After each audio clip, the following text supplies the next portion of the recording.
Well, a very warm welcome to the Tuesday night edition of City News. Just ahead, the Rotorua People's Union is back on the streets this week.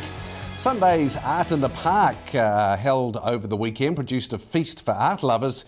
And Rotorua BMX star Sarah Walker had a successful return to competition over the weekend.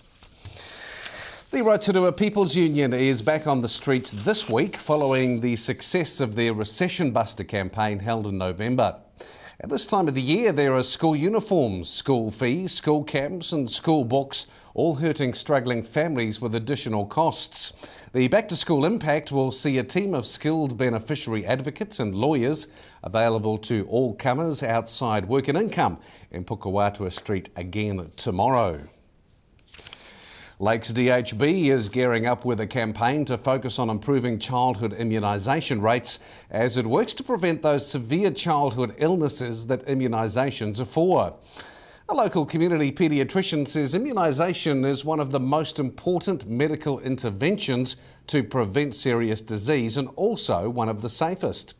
Currently, about 65% of local 2-year-olds are fully immunised. The first target is to reach 85% by the end of this year. Sunday's Art in the Park, held in the government gardens, produced a feast for art lovers and those that just wanted to browse. A wide diversity of art was on offer, including painters, photographers, potters, sculptors and carvers. Musical entertainment was provided throughout the day by local musicians, and many of the artworks were available for purchase.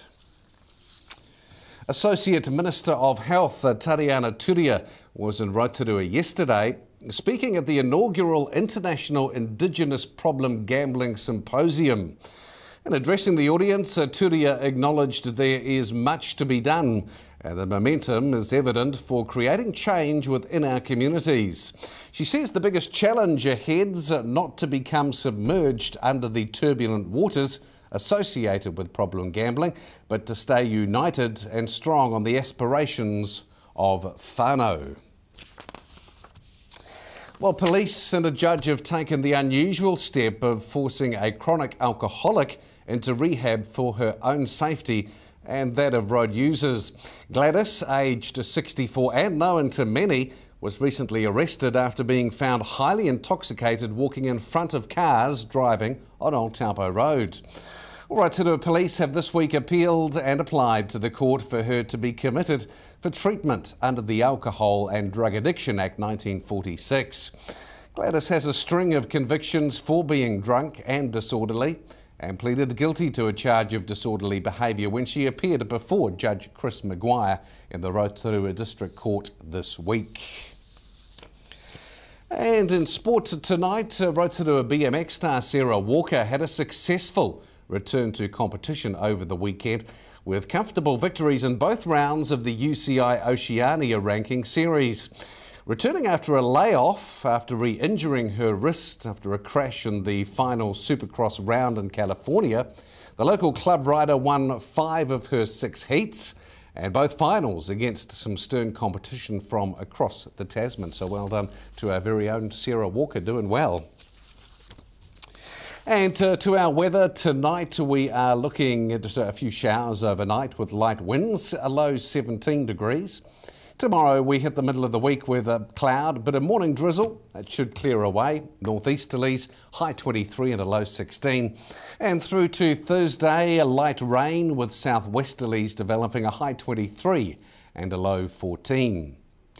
And boating for the lakes tomorrow, the middle of the week we got winds tending northeast, 10 knots in the afternoon, dying away by evening. Cloudy periods with the possible showers as well. Well, don't forget, if you did miss any of tonight's bulletin, you can view it again. Simply log on to tvrotorua.co.nz. Main page there, just on the right-hand side. Click the link that says View Latest City News. Or for the latest events that are happening around our city, click on the link just below that one. Well, stay with us still to come tonight. Jess from Sport Bay of Plenty talks Bikewise Month. It continues. We find out more about the Mount Nongataha Restoration Trust. And Tony Bland explains more about glaucoma. City News, we're back right after this break.